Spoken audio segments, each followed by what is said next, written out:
Hey guys, Toolman Tim here. Today we're going to take a look at the brand new power station from Bluetti, the AC70.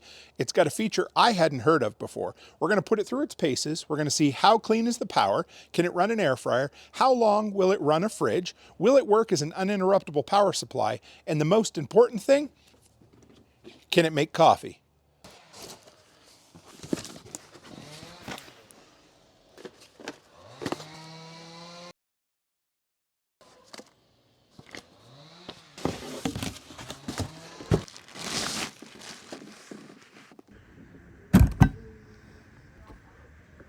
Let's give this a charge. Universal power cable.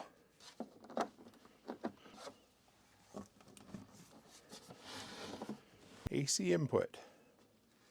442 watts coming in. Take less than an hour to charge. Right here I'm using the DC charging cable, the one that fits into a typical 12-volt socket, and I'm getting just under 120 watts. We're at 58% charge right now. We're going to be hooked into the two 100-watt solar panels on the roof of my storage container here. This hooks into the DC input, and it gives you a split. A pretty fine wire there, but it gives you a split for your solar coming off your panels.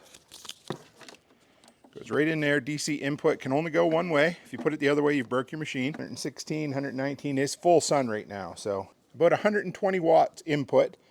Says it should take about 2.5 hours for charge. This technically is really close to where the rating is on how much wattage you can use, but it has the heavy lifting or the power lifting mode. We've got it engaged, so we're going to see, can we make coffee with this guy? We're at 80% right now. I'll get you zoomed in so you can see. 933 watts. Pulling this kind of power, we got 0.6 of an hour, so around 40 minutes of time.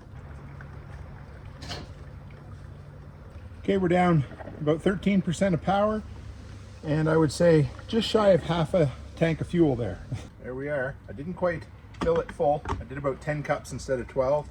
Took right here 22%. You should be able to get about 4 pots of coffee out of this without a charge at all. That should get you through most power outages. Okay, so we're going to test out the UPS function. For those who don't know what that is, that's an uninterruptible power supply. We're going to try on this monitor for now. I'm going to go flick the power. If the monitor stays on, if it doesn't wink, we should be pretty good. Just to prove to you how quiet this beast really is, I'm going to bring this right in here. We're going to go to maximum so I don't make any noise. We're going to get right next to the fan, and you'll get to see how quiet the decibels really are. 54.1. We're going to test out something that lots of people would use during a power outage, an air fryer. We're going to run it at 390 degrees for 15 minutes, and we're going to see, will it run? We have, all right, it says 0.7 of an hour. It is warming up, not a ton, but let's see.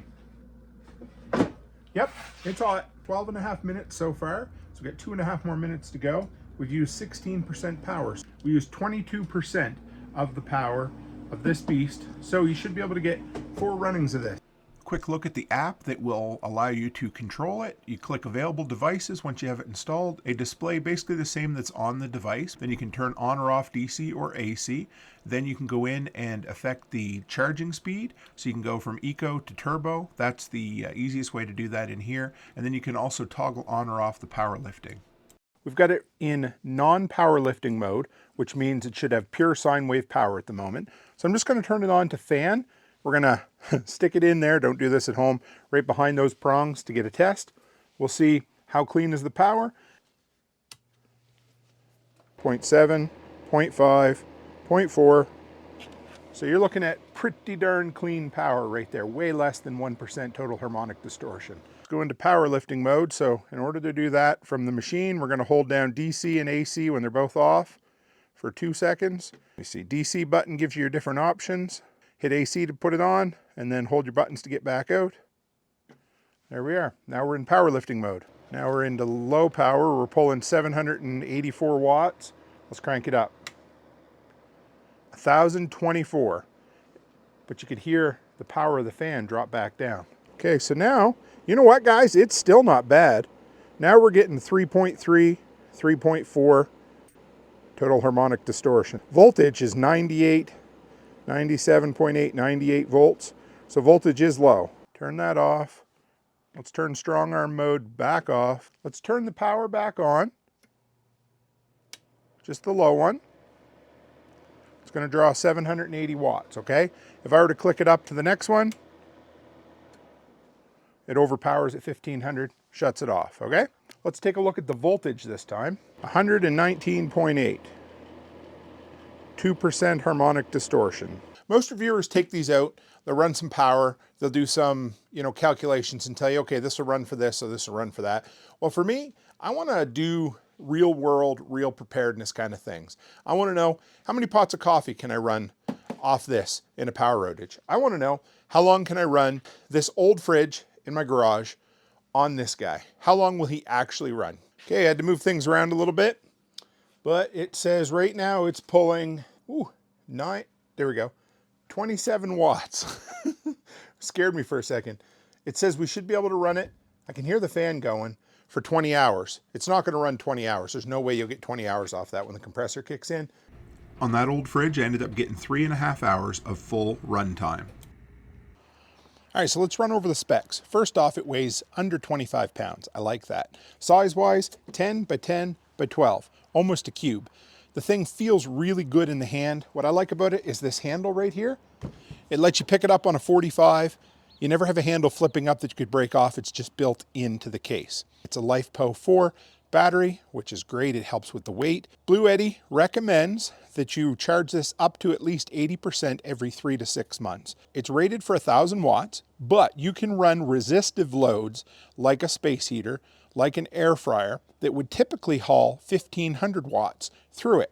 How does it do it? It lowers the voltage, takes a little longer for things to warm up, but things with resistive loads that aren't subject to jagged power and sensitive electronics, you can run through this. Actual battery capacity is 768 watt hours. Being Canadian, in the cold weather, you can discharge it down to -20 Celsius, which is right around 0 Fahrenheit, but it says not to charge it below 0. So make sure you warm it up before you attempt to charge it. You'll get all-in-one solar kits, which is cool. You'll see I hooked this into some of my solar panels, but they have these really nice Bluetti foldable panels. They have them at 120, 200, and 350 watt kits. It's got a 5-year limited warranty, which basically means that it is covered against manufacturer's defects. So what do I love about this? First off, I love the form factor. I've had my eye on Bluetti for a while. I was glad the company sent me one of these because I wanted to test them out.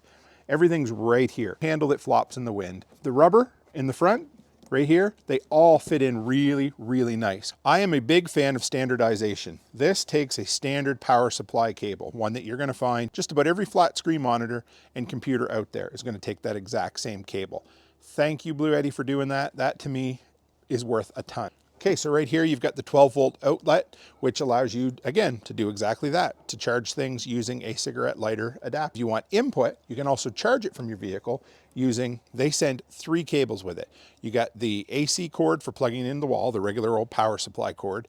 Then you got a solar hookup that's got the right and left, red and black solar that goes into the DC input. And they also sent a DC input cord, plugs into here, and then also has a male side to plug into a 12-volt socket in a vehicle. Not as fast to charge it that way, but if you're on the move and you want to charge it, it's a great way to do it. As far as the display goes, simple, dead simple. I love it. It has DC on one side, AC on the other, AC in, AC out, DC in, DC out. How much battery capacity is left when somebody's using it, the percentage of the battery. You get a nice simple circle that blinks when it's charging, blinks when it's pulling out, and that's all there is to it. On the front, you get 2 USB-C 100 watt ports, and then 2 USB-A 12 watt ports. This thing is whisper quiet. I showed you with the decibel meter. It's hard to appreciate exactly how quiet this is. Now let's talk about the power lifting mode. Based on my experience with testing the voltage on this while I was running and some reading that I found on the internet, it basically looks like it lowers the voltage so that it can allow a specific amount of watts, which is basically around 1,000 to pull through. So you've got something, a resistive load like a electric space heater. Normally it would pull 1,500 watts in order to heat up and heat the area. Well, it lowers the voltage so that the wattage pulling through is only 1,000, doesn't trip the breaker, doesn't give quite as much heat, but with a resistive load, it doesn't really matter. You just crank it up or down as needed. It allows you to get just a little more juice out of it. This is one of the first units that I have tested that I think this actually would get the average North American through a power outage and get you by.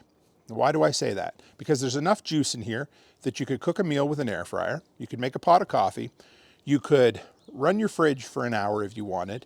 Those are the things that people are most concerned about. Being able to cook, being able to have a hot cup of Java, and being able to make sure your food doesn't end up spoiling. Now, the average power outage in North America at the moment is around 2 hours, which really means you don't need to worry about your fridge if you don't open the door. So don't forget, right there should be a special code just for you guys. Save an extra $20 off the already low price on this thing. If you're going down the rabbit hole of power stations, check out this video I did here on another power station that I reviewed recently. Might be something you're interested in. And if you stuck around to the end of this video, that means I made this video just for you. So hit the subscribe button, stick around. I got a bunch more videos just like that. And as always, stay happy, stay healthy, and have a great week.